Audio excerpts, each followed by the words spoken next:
আসসালামু আলাইকুম বন্ধুরা, মিডল রিভিউ সবাইকে স্বাগতম। তো বাংলাদেশি ব্র্যান্ড ওয়ালটন নতুন একটা ফোন নিয়ে আসছে এবং বলতেছে বিশাল বড় ব্যাটারি। হ্যাঁ, 6000 mAh ব্যাটারি, বড় সড়ই বলা যায়, বাজেট ফোন। তো আজকে আমরা দেখবো ওয়ালটনের অরবিট Y72। এর আগে আমরা Y71 দেখেছিলাম, তো Y72 এই ফোনটা আসলে সত্যি কি বাজেটের মধ্যে ভালো অপশন নাকি শুধু নামেই ভালো? ভিডিওটা পুরোপুরি দেখবেন। পুরোপুরি যদি দেখেন তাহলে আমি মনে করি যে আপনারা ফোনটা সম্পর্কে বিস্তারিত জানতে পারবেন। তো ফোনটা আমরা একটু প্রথমে দাম, ভেরিয়েশন এগুলো নিয়ে একটু আলোচনা করব।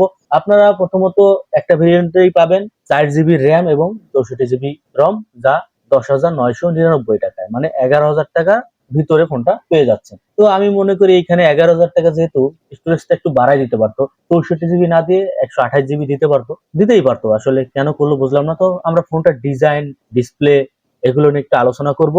তো প্রথমে ফোনটা ডিজাইন নিয়ে যদি কথাবার্তা বলি, ওয়ালটন অরবিট Y72 হাতে নিলে বেশ একটা শক্তপোক্ত একটা ফিল পাবেন এবং ফোনটার লুকটা আমার কাছে দুর্দান্ত লাগে। যদিও প্লাস্টিকের, তবে ওই যে শক্তপোক্ত এবং পিছনের যে ক্যামেরা মডিউল বা টোটাল বিষয়টা আমার কাছে একটু প্রিমিয়াম প্রিমিয়াম লাগে। আমার কাছে মনে হয় না যে এই ফোনটা 11,000 টাকা, মানে বিল্ড কোয়ালিটিটা একদমই খারাপ না, মোটামুটি ভালোই। এবং আপনারা পেয়ে যাচ্ছেন ডিসপ্লে হিসেবে 6.8 ইঞ্চি বড় সড়ো IPS LCD ডিসপ্লে, যা HD প্লাস রেজুলেশন, সাথে সাথে কিন্তু 90 হার্জ রিফ্রেশ রেটও পাচ্ছেন। এই বাজেটে 90 হার্জ থাকাটা সত্যি প্লাস পয়েন্ট। 90 হার্জ সঠিকভাবে কাজ করলে আমি মনে করি ভালো। 120 হার্জ দিলে দেখা গেল যে 120 হার্জ ঠিকভাবে কাজ করে না। 120 হার্জ সামনে ঝুলাইয়া ভিতরে যদি 60 হার্জের কাজ করে, তার সাইডে 90 হার্জ যদি ভালোভাবে কাজ করে, সেটাই আমি মনে করি ভালো। পান্ডা গ্লাস প্রোটেকশন আছে, ওয়াটার ড্রপ নস ডিজাইন, মানে এখন কিন্তু নস কেমন যেন লাগে না, পাঞ্চুয়াল কাটটা দিতেই পারতো, সেটা কম বাজেটেও কিন্তু আমরা দেখেছি। আর সবচেয়ে মজার বিষয় হচ্ছে এখানে আপনারা IP64 রেটিং পাচ্ছেন, যা আমি বলবো এই বাজেটে দুর্দান্ত। হালকা পানি বা ধুলোবালি, ডাস্ট রেজিস্ট্যান্স মোটামুটি ভালোই, টেনশন কম এখানে। তো এই দামে এই জায়গা দিয়ে আমি মনে করবো একটু ভালোই করছে। এবং ফোনটার আউটসাইডের দিকে তাকাই, এখানে কি কি আছে, কি কি পাচ্ছি। আপনারা এখানে সাইডে ফিঙ্গারপ্রিন্ট অপশনটা পেয়ে যাবেন। এখানে আপনার ডিসপ্লেতে পাচ্ছেন না, সাইডে পেয়ে যাচ্ছেন। পাওয়ার বাটনের সাথেই ফেজ আনলক আছে, FM রেডিও আছে এবং সবচেয়ে মূল্যবান যেটা 3.5mm হেডফোন জ্যাক, যেটা আমরা এখন কিন্তু আস্তে আস্তে বিলুপ্তির পথে, সেটা আমরা পেয়ে যাচ্ছি।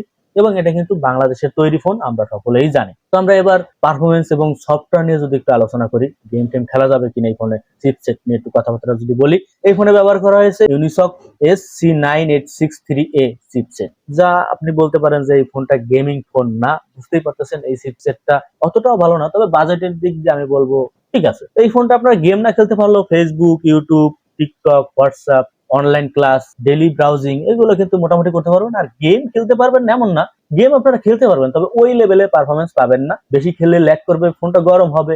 তবে 2D টাইপের গেম কিন্তু আপনারা খেলতেই পারবেন। তো ব্রাউজিং এর ক্ষেত্রে স্মুথলি ভালোই চালানো যাবে। এবং সবচেয়ে মজার ব্যাপার হচ্ছে এই দামে আপনারা অ্যান্ড্রয়েড 15 দিচ্ছে, সেটাও কিন্তু ভালো একটা ব্যাপার, যেটা বাজেটে খুব কম ফোনে কিন্তু পাওয়া যায়। তো এবার একটু ক্যামেরা নিয়ে যদি কথাবার্তা বলি, ক্যামেরা হিসেবে আমরা পিছনে পেয়ে যাচ্ছি 52 মেগাপিক্সেল ক্যামেরা। সম্ভবত আমরা 50 মেগা দেখি, এখানে 52 বেশি দিছে।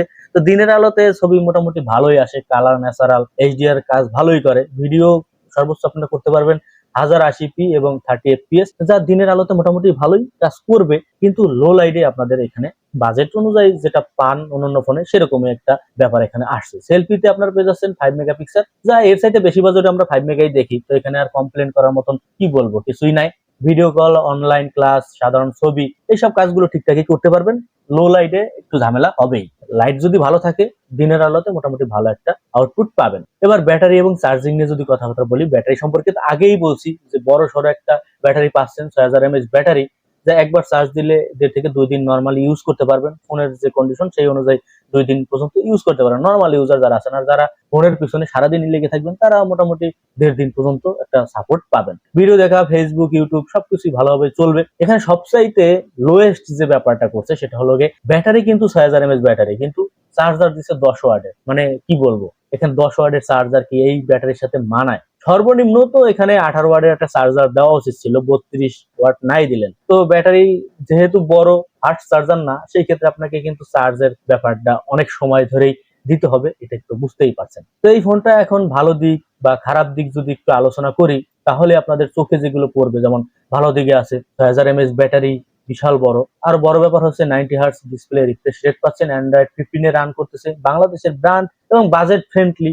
এই দিক দিয়ে আমি বলবো ঠিক আছে। খারাপ দিক দিয়ে যদি বলি, যেটা হতাশা করছে, হেভি গেমিং এর জন্য না, 10 ওয়াট চার্জিং, যা slow camera, night performance average, যেটা বলছি আমি যে নাইট পারফরমেন্স ভালো হবে। তো ফোনটা আসলে আপনি কিনবেন কি কিনবেন না, কোন বিষয়ে আপনার নজর দেওয়া উচিত, এখানে বড় সড়ো ডিসপ্লে পাচ্ছেন, অনেক বড় ব্যাটারি ব্যাকআপ পাচ্ছেন, সাধারণ ব্যবহার বা অনলাইন ক্লাস, ঠিক আছে, যাদের বাংলাদেশি ব্র্যান্ডের প্রতি একটা আকর্ষণ আছে তারা এটা দেখতে পারেন। তো আমি বলি কি, এই ফোনটা কারা কিনবেন, যেমন আপনার ফোনের ব্যাটারি ব্যাকআপ একটু বড় দরকার, আপনি সেই ক্ষেত্রে ইউজ করতে পারেন। আপনার বাজেট ধরেন যে এই বাজেটের উপর আপনি যাইতে পারতেছেন না, যদিও এই বাজেটের ভিতরে আরো অনেক ভালো ভালো ফোন আছে, তার ভিতরে যদি আপনি ওয়ালটনের একটা কাস্টমার হয়ে থাকেন তাহলে আপনি ট্রাই করতেই পারেন। এবং বাসায় যদি সিনিয়র সিটিজেন থাকে, বাচ্চা কাচ্চারা যদি ভিডিও দেখার জন্য হয়ে থাকে, তাহলে আপনি এটা ট্রাই করতে পারেন। তো এই ছিল আজকের ভিডিওটা যদি কাজে লাগে বা ভালো লাগে অবশ্যই লাইক দিবা, আর এমন অনেস্ট রিভিউ পেতে চ্যানেলটা অবশ্যই সাবস্ক্রাইব করে রাখো, ভিডিওটা শেয়ার করো, এবং কোন বিষয়ে বা কোন ফোন বা কোন গেজেট সম্পর্কে রিভিউ চাও সেটাও কিন্তু মতামত অবশ্যই কমেন্টে জানাবে।